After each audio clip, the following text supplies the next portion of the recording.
rolling with Peaches and the Pastor. We got a love filled with joy and laughter. We gon' talk about how you and yours can master. Put God first, make the blessing come faster. You rolling with Peaches and the Pastor. We got a love filled with joy and laughter. We gon' talk about how you and yours can master. Put God first, make the blessing come faster. Roses are red, yeah, violets are blue, boy. You know I'm in love with you. We gon' ride this thing till the wheels fall off. We gon' ride this thing just like them cars. You bring the sunshine, you make my light shine. You said you love me and that you're all mine. Who would ever believe that God loved me so to give me a king that makes my life so You rolling with Peaches and the Pastor. We got a love filled with joy and laughter. We gon' talk about how you and yours can master. Put God first, make the blessing come faster. You rolling with Peaches and the Pastor. We got a love filled with joy and laughter. We gon' talk about how you and yours can master. Put God first, make the blessing come faster. Yeah, Peaches, come on, let's ride till the wheels fall off. Come on, let's ride. Peaches, let's ride. Peaches and the Pastor. Come on, come on. Let's take this ride. Come on, come on.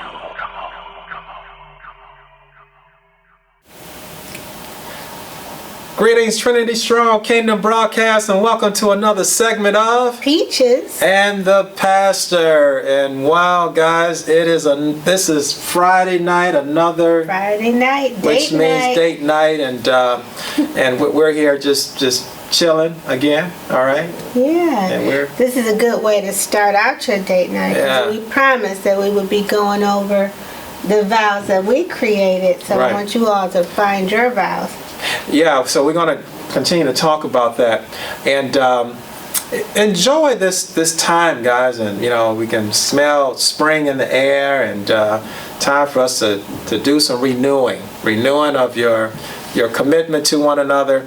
It's always nice to do that, particularly when spring is in the air. Something about spring, the smell of flowers and things starting to come up through the ground, and it's just a refreshing time. What do you think? It is time to clean up your yard and open up your windows and start cleaning carpets and dusting and doing the inside of your window sills. Right, that's cool. Doing spring, clean up. Yeah, doing spring cleaning in your marriage, right? Yeah. Oh wow, spring cleaning in your marriage.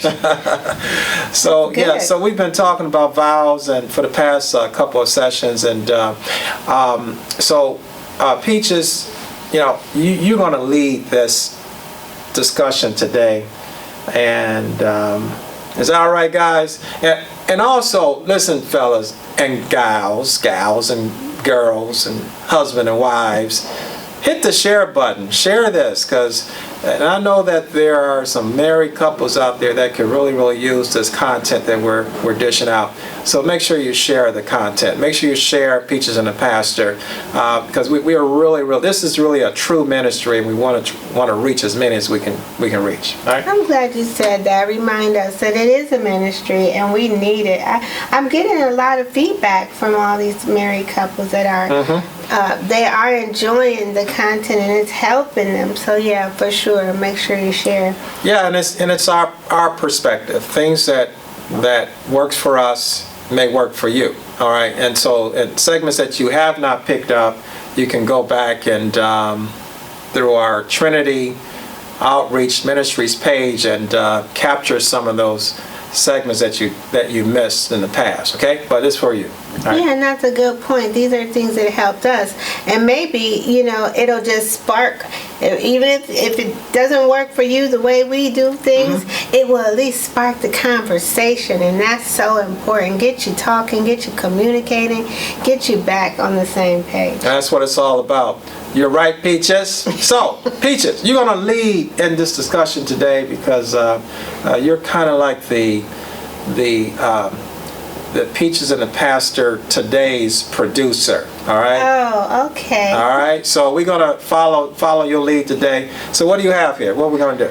Well, you know, we've been talking about these vows for the Right. last couple of weeks, and I have just been enjoying the breakdown and reminding us of what we promised to one another and what we promised to God. But what I wanted to do this segment is for us to pull out the vows that we wrote. We wrote our own vows. That's right. And I put them in frames and to kind of remind us. And this whole conversation of vows has kind of sparked something in us to make sure that we have to pull these out and just make sure we're keeping with our promises to one another and to God. So yes, I put your vow in your frame and my vow in my frame. Well, these were vows that we did ourselves, and I want to encourage you all to do your vows. And there's, and you ask the question, well, how do you do it? Well, you first do it from the heart. Whatever you're promising, what you're willing to promise your spouse, that's what your vows are. And we'll normally start off with I vow to. I vow to. And keep in mind that these vows are operable in a covenant relationship. All right, opposed to, again, we've been talking about contractual relationship versus covenant relations. But when you do your vows, I vow to, all right, and you're operating within the confines of a covenant relationship. All right. So Well, that's good because you said it only works in a covenant relationship, and you've been breaking it down for the last few weeks on what the differences are. So this only matters, guys, if you have a covenant relationship. yeah. So in my vow, and I wrote this, oh my gosh, it brings back so many memories. This was 19. How to say it? Did you about to say 1928? How about to say?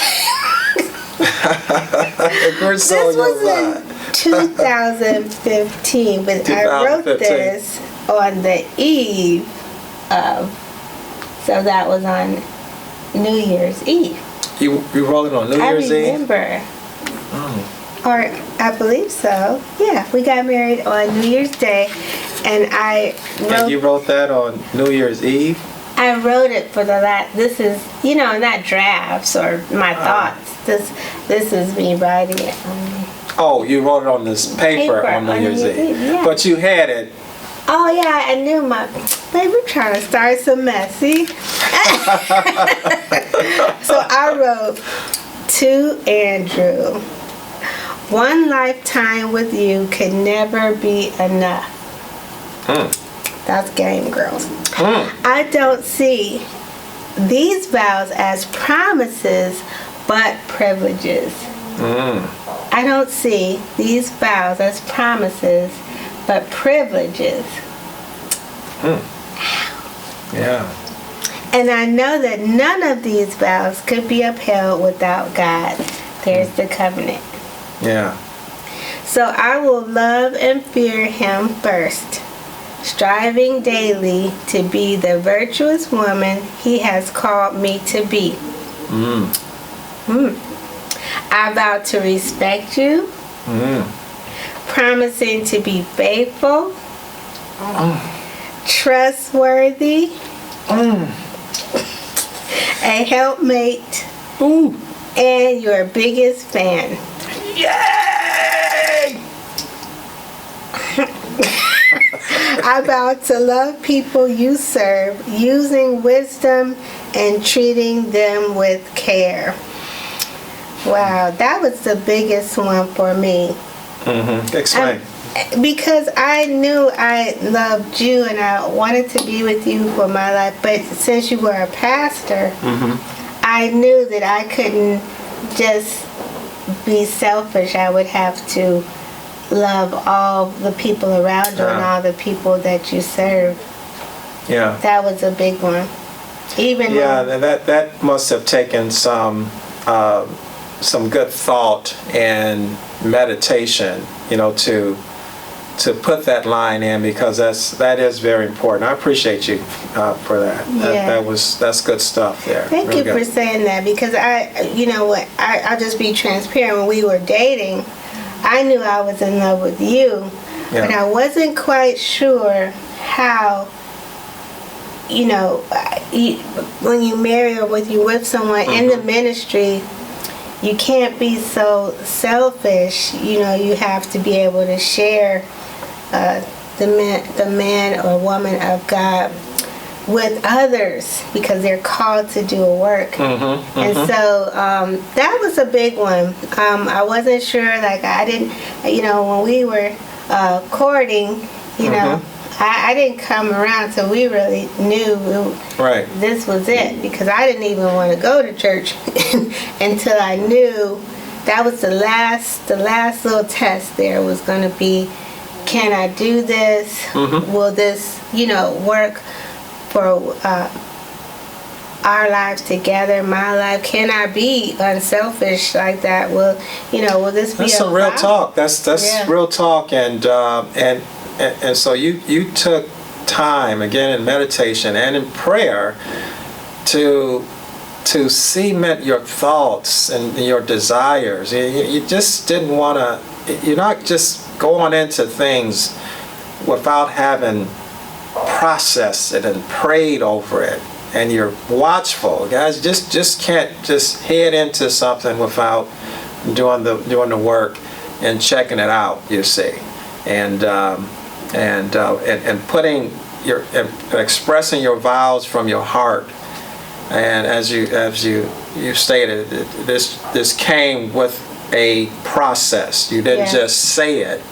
You know, you went through something to present that statement. I did. Yeah. And so when I said I wrote this on New Year's Eve, this was processed over time when I knew that we were going to get married. And that line, when I just read that was the line that took the most, because I knew we were saying we were two becoming one, which means now you're called and now I am too. As your wife, I have to pray over you and support you and make sure that I'm there for you in that capacity. So that was a big one.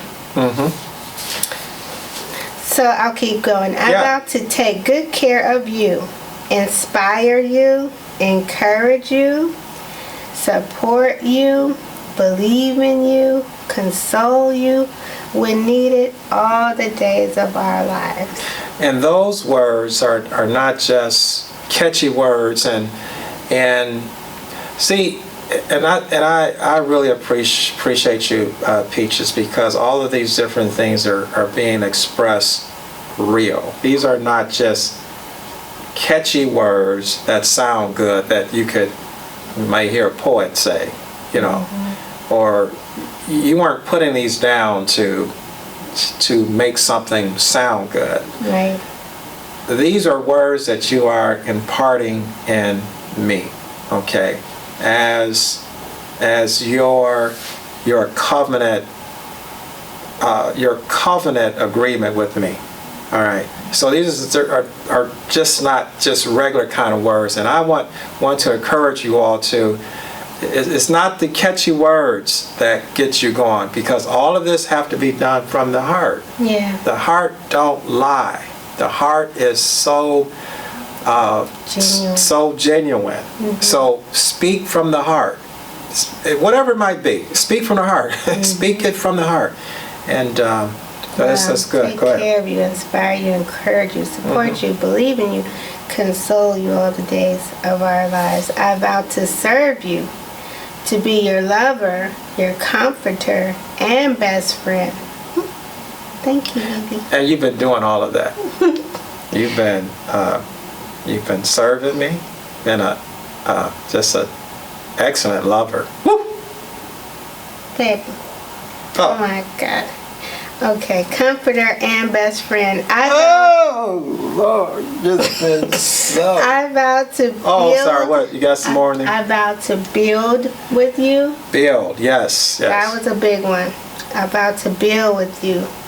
That meant embracing the church, embracing. You met me in ministry, right? And so that was something. Yeah, and tell people that I met you on the mission field, okay, as we were doing something for the Lord, and that's when I met you, and so that was the that essential link, meeting someone on the mission field that shared a like mind and a common interest, you know. So that was really cool. So, but we would have to build together. So about to build with you, work side by side with you, dream with you, and laugh with you.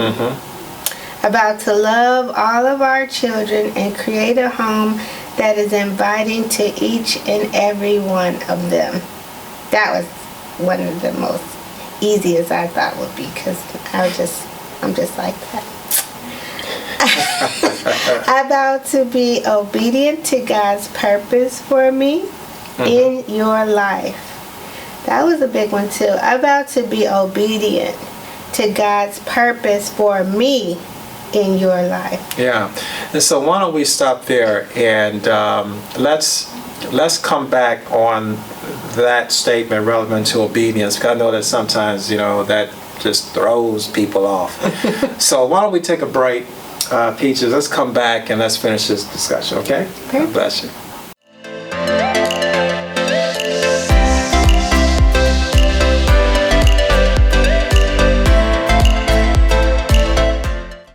Okay, greetings. We're back with Peaches and the pastor again, and we're just having a good time, and I hope you all are enjoying this discussion. And so, Peaches, you've been going through the vows, and your vows to me, not to you all, but to me. All right, and I'm gonna tell you, I'm just loving every second of it. I mean, really, it's really blessing me right now. So we left off with obedience, that word obedience, because I wrote in my vow to you, I vowed to be obedient to God's purpose for me in your life, and to uphold you in prayer always. Yeah, so right, so that obedience is something that butts up against sacrifice. And anytime you're sacrificing something, that simply means that you're giving up something that's dear to you for the person that you love, and that takes some effort.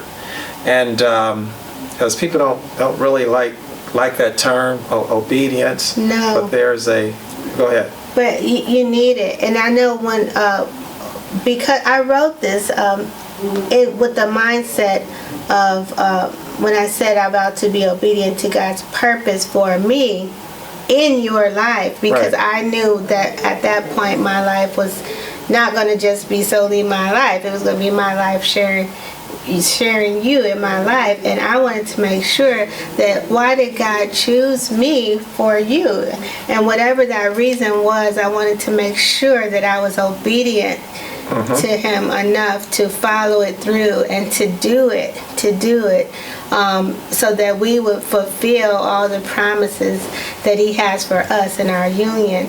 And that's why I wrote that. And I knew, it was going to be important that I acknowledge not just loving you as my husband, but because you're called, that it was a few things in that, that comes with that. Yeah, so the key thing that she said, guys, I hope you all picked it up, obedient unto God. Okay, so when we're, asking a question, will you obey your husband? That question, you know how it goes. Really, there's an obedience unto God that you have to connect to. That's the way you get through that. I'm obeying unto God to do my part in making sure that my spouse is doing good. Obedience unto God. That's important, and you make that clear. Yeah, right? That was it. And guys, and that's something that takes effort, because some things that God has called us to do, we're like, oh no, I can't do it. I'm not doing it. I'm not doing it. But you have to obey unto God. Okay, that's how you handle that. Good deal. Yep. You're doing wonderful. Thank you. I wrote, about to speak to you and about you with kindness and compassion. I hope I've upheld that, to speak with you always in kindness and compassion. Never to intentionally hurt you, and to always listen to you with an open heart and mind. Yeah, so when you're speaking about your spouse, and you shouldn't say anything but positive things about your spouse, and lift them up in the courtyards of society, and and that's Bible. You should lift up your spouse and amongst other people, and so that's so important. Okay, and, for your wife or your husband to speak highly of you in public. Okay, very, very important. And so that's good. Thank you for that. And you are holding that up very well. Thank you. As of today, Andrew, in His sight, we are one, and I will love you as a part of myself. Love, Michelle. Wow. Yes, girls, tune in. Okay. Yeah, that's some pretty. That's pretty strong, and this is a living document. It's a living document because it's something that is being done as of now. But nothing is. But nothing is complete. No, nothing is complete. That's not complete. It's not even written without God. It's just not.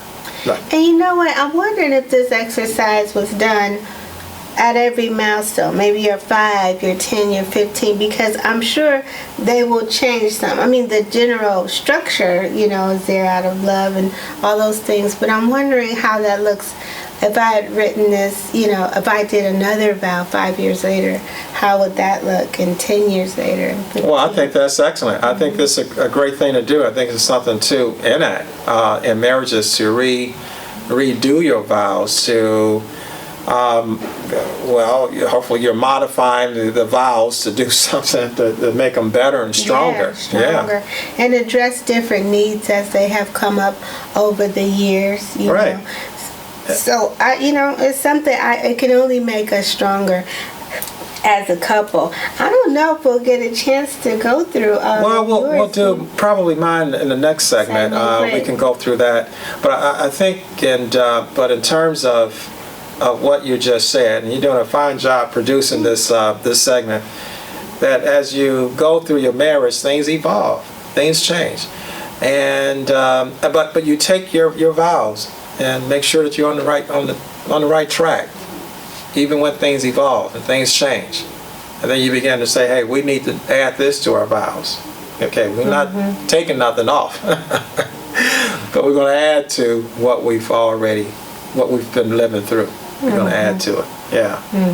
So, but that's really good. I think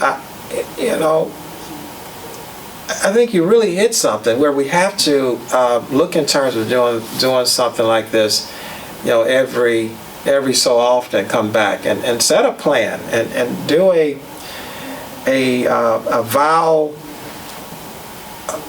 remembrance or do a vow, what do you call it? A vow evening where you just bringing out your vows and laying it all out and do it over some dinner, some candlelight, and have a discussion over it. I love just that. having an evening where you're just addressing the vows for your and going marriage. through the vows you already wrote, making sure that you lived up to that promise, and it kind of reminds you that I wanted to look at it again, as I go through what things could I do better that I promised that I may have not addressed, or did I hit all those? And I'm glad I did. So maybe that we can add, like he was saying, add some new things that have come up that you see that may need to be addressed. That wasn't even an issue when you got married some years ago. So this is really, really, really good stuff, and I'm glad we pulled these out. I wanted to make a point of I did not want our vows to be typed. I made that clear that I didn't want ours to be typed. I didn't want it to look like something manufactured. I wanted it to be in our own handwriting, signed with your signature. Right, yeah. So I know some of you guys are saying, I don't know about my writing because I can barely read my own writing. So, but the spirit of that is as natural as you can get it. You put it in your own handwriting, make it just more natural, and more intimate. And there's no question that you wrote this. It's in your handwriting. This is your signature in your handwriting. You mentioned blood a long time ago. They would write things in blood, for ink and all that, to seal it.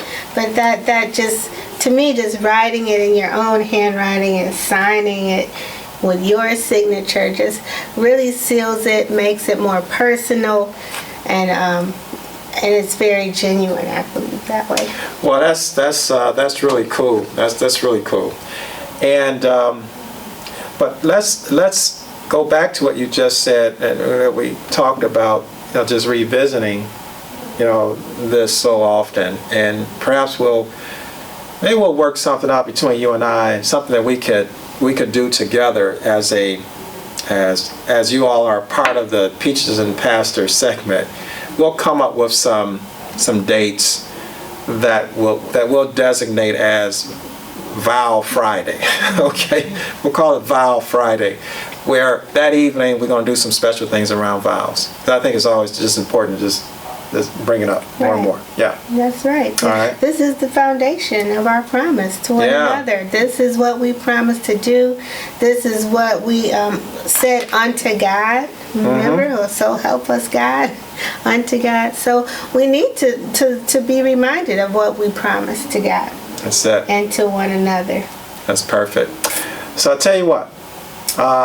Next week we'll continue this discussion, and I will present the vows that I've made to Peaches. All right? Is that cool? That's good. All right. So, anything you guys want to say, babe? No, I'm looking forward to next week. Looking forward to next week? Yes. Well, guys, I'll tell you what. Let's go and recess to next Friday. So we thank you for joining another segment of Peaches and the Pastor, and we'll catch up with you next week. All right? God bless. God bless.